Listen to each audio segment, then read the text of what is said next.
Welcome audiences today for another installment of our interviews with our featured composers. And today we have Amanda Harberg. So welcome, Amanda.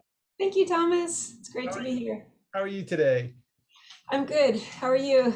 Excellent, thank you. So you are a very accomplished and respected composer. Your music is published by Theodore Presser. You have degrees from Juilliard and Rutgers, where you are now teaching. And I thought my first question would be, where did this all begin for you? When did you start studying music, and how did you become such an accomplished composer? Well, thank you. I wanted to be a composer before I even knew what it was called, before I could even read. Um, so I was coming up with little notation systems as a kid, and we got my grandmother's old upright piano when I was about 7, which was like it was like Christmas Day. It was like the best day of my childhood, watching that piano come off of the moving truck. And growing up, I also had a love for woodwind instruments. Hmm. So over the summers, I would rent different woodwinds. I ended up playing a lot of flute and saxophone, but I played jazz saxophone. But I always studied piano from the time I was 7. And I started studying composition. I was composing all the while on my own, and then I started studying with Andrew Rudin at the University of the Arts when I was in high school, and then I pursued it at Juilliard for bachelor's and master's, and worked for many years in New York City, freelancing, and I went back for a PhD when I decided that I wanted to teach at the university level. Yeah. And in this field, you have to have that degree in order to do that. So, but it was really interesting going back later in life. It's fun to learn. So I gave myself a little gift of 3 years of taking some great classes, and yeah. Yeah. Do you remember some of like the most impactful classes, the moments that just sort of confirmed that, yeah, this is the right thing. This is the thing for me to do. Yeah, yeah, there was so many good classes when I was there. Everything from my German class to modern music class, and I was also extremely productive with my writing during that time. I had a lot of commissions, so it was great to be in a musical community. uh, I crave that. So in the summers, I teach at Interlochen, where I'm surrounded by the most amazing musical community, and that just generates so many ideas and artistic excitement. So that's important to me also. Yes, indeed. Now, you're also an accomplished performer, and you're quite busy as well. And even though this interview will broadcast a little bit later, tonight is the premiere of your bassoon sonata. Oh yeah, thanks. So tonight is the New Jersey premiere. This is a piece I wrote during the pandemic. I guess we're still in the pandemic, but I wrote it January through June 2021. It was commissioned by Adrian Morgan, a wonderful bassoonist and friend who put together a consortium of 29 really stellar bassoonists. And we premiered it for the International Double Reed Society convention over the summer online, and then we've been performing it together. We played it at Eastman last week, and at Purchase College. We'll be playing it at the Barge in November, Mhm. and tonight is actually the New Jersey premiere that I'm playing with my friend Harry Searing, who's also my 15-year-old bassoon teacher. So that's the New Jersey premieres tonight of that. Excellent. Yeah. And I wanted to bring that up because you're accompanying Harry for Mhm. this New Jersey premiere. Mhm. So that sort of combines your performing in terms of piano. You Mhm. said your strong interest in woodwinds Mhm. and composition. So I wanted to ask about, what is your creative process like? And specifically in terms of how does it combine, those multiple interests, performance, creative, and the woodwinds that you had mentioned? I think the collaborative part of composing is really important for me. And that's where my piano playing comes in, because it allows me to play with people I'm writing for. So oftentimes we don't just play my stuff, but like with Erica Peel, we rehearsed the Poulenc flute sonata on piccolo 2 weeks ago. And I'm learning this repertoire or whatever piece it is. It helps me to get the flow going when I play other pieces as well and see how other composers handle problem solving and find chamber music textures that I think, oh, I want to try that. Or just it really helps to keep my ideas moving, to have that. And it's also really helpful to the compositional process to work with performers in that really hands-on, intimate way where they can make suggestions or we can try things out. And it shows me how it feels to play the piece. So that's important to me when I write a piece. I want to know, does it feel good to play? Is it fun? When I'm playing it, where does it feel like it loses its energy? And that's usually a compositional problem. Um, so the two sides really feed each other. Every writing process is different. Every piece is kind of terrifying, as I'm sure you experience regularly as well. Every new piece I do, like, get a moment of panic. I mean, it's exciting when somebody commissions you, but it's also terrifying because you never know what the process has in store for you for that particular piece.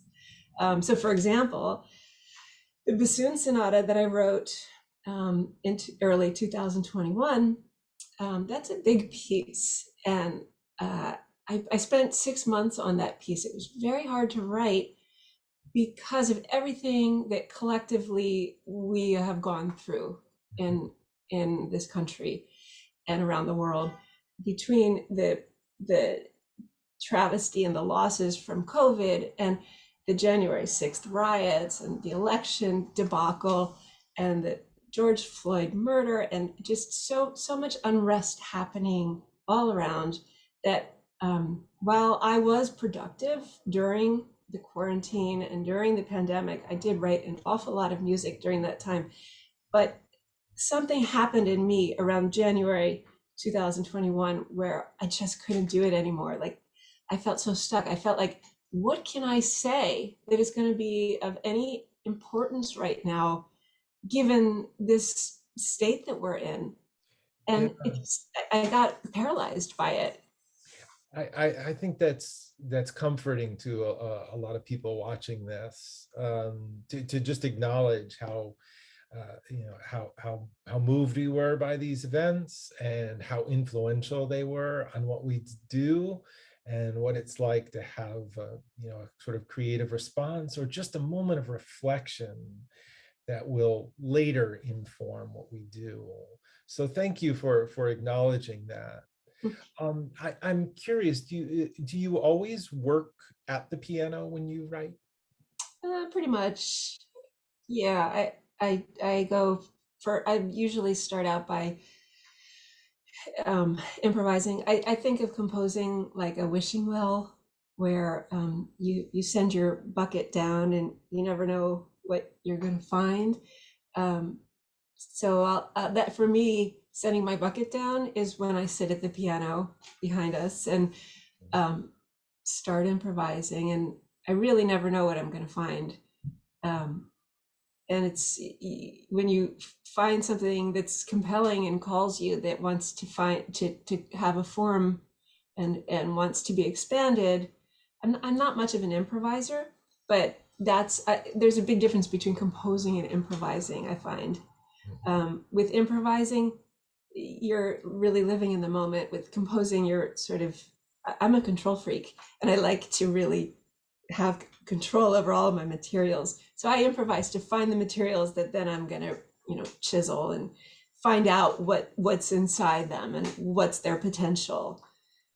So yeah, I write at the piano. And a lot of our viewers are always curious as to whether composers still write with paper and pencil or if they use the computer. Can you tell us Here, about that process? here's the latest. Ah, We'll see what inside. happens with that one, So but that answers your question. But then also I have finale files up behind the Zoom screen. of So I course. think both. Yeah, and if I was curious if you could take us back to the beginning of the piece that you composed for Network for New Music. And I want to tell you just a little bit of background. So the origin of this commission dates back to February in 2020, when Network gave up the last in-person concert. That's the last time we were a group. And I was playing together with Paul Demers. And he came up to me at after the concert and he said, I've got a really great composer I want to recommend to you. Her name's Amanda Harberg. And if Nice. we could come to commission her, I'd really like to play a piece by her.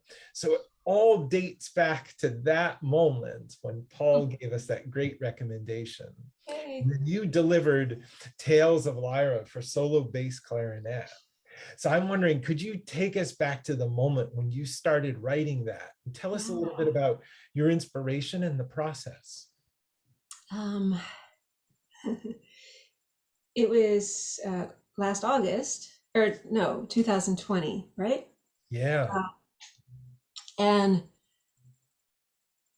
Interlaken was online, so I was home. Usually, I don't write in the summers because I'm so busy at that teaching job. But I had more time for that summer.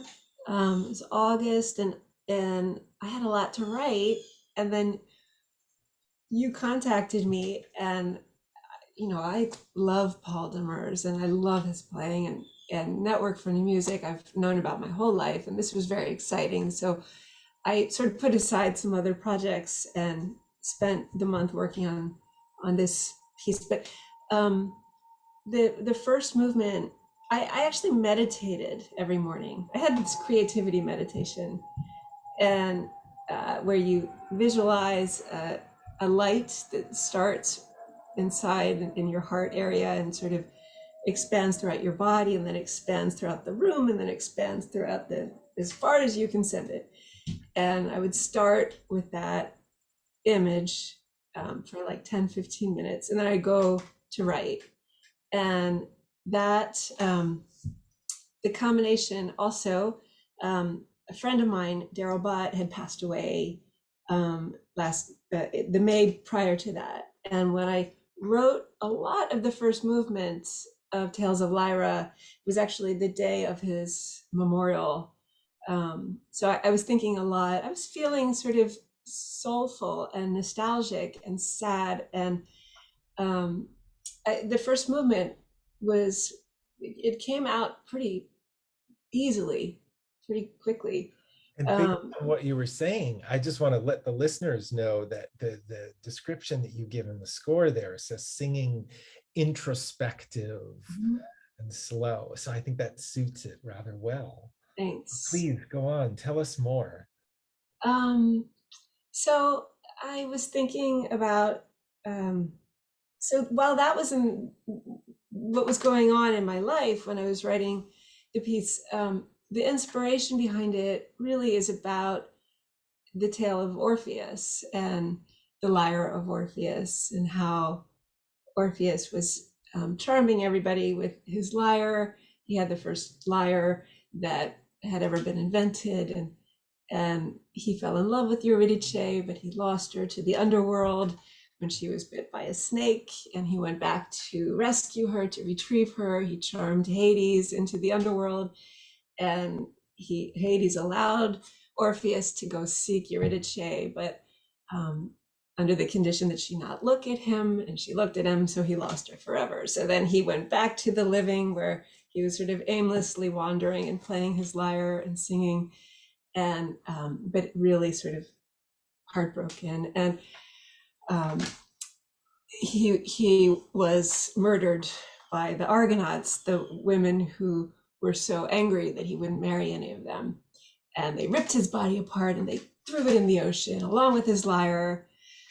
And Zeus then sent an eagle to retrieve the lyre, and the eagle carried it up into the stars, hence the Lyra constellation.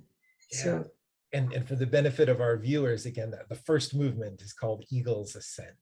eagle's ascent. So I was imagining that the eagle was carrying the memory of Orpheus and the memory of his sadness and his beauty. And that's sort of, so it's as much about the story as it is about how we feel when we look at the stars and the wonder and nostalgia and soulfulness that we feel when we look at the stars. Great. I wonder if you could give us some insight too into the second movement, Lyra's dance, because it's from really difficult music. It's very virtuosic, and you're going to hear Paul play a high D. That's a D7. So for those of you keeping score at home, that's 6 ledger lines. Yeah, that's pretty high. Or a You can D, do yeah, it that's though. really high. And it's amazing that we're so lucky to have someone like Paul who has such a command of the instrument and able to deliver both the technical side and the poetic side that you're describing. He So really does. tell us just a little bit, give us a little preview of Lyra's dance. So, Lyra's dance. All right. True confessions. I kind of needed a title. It's a contrast to the first movement. It's fast. It's rhythmic. Lots of mixed meters. Da da da da da bum ba bum ba dum bum ba. Yeah, It's sort of you're right, energetic and lilting at the beginning. exactly. So, but to fit it within the story, I imagined the dance music that a lyre would produce, and the shimmering of the stars, the dancing and shimmering of the stars that depict this lyre. Yes, well, we can't wait to hear Paul play it. Some of our viewers might remember that we have the first movement, the Eagle's Ascent, featured on our digital series almost a year ago. That was October 17th in 2020. But we're looking forward to the full premiere, which will happen on November 7th at the Icebox Project Space. Can't wait. Yeah, we all can't wait to be back in person and listening to concerts. I know you're really busy, and in fact, this fall you've got another premiere, right? Your Piccolo Concerto with Erica Peel with the Philadelphia Orchestra. And you mentioned your teaching, and I know that what's often good to hear about is I know lots of young composers are looking for guidance. And so I'm curious, what type of recommendation would you give to a young composer who's just starting off writing in this world right now? I think with young composers, whether high school age or undergraduates, they have to find the place of engagement, the thing that makes them excited. And for everybody, it's so different. And I don't look at it like I'm not going to go and, at least certainly not for the majority of lessons, be overly critical. I'm trying to help them find the place where they can, if you find the point of curiosity and the point of engagement, whole worlds can open up. That's where you need to go.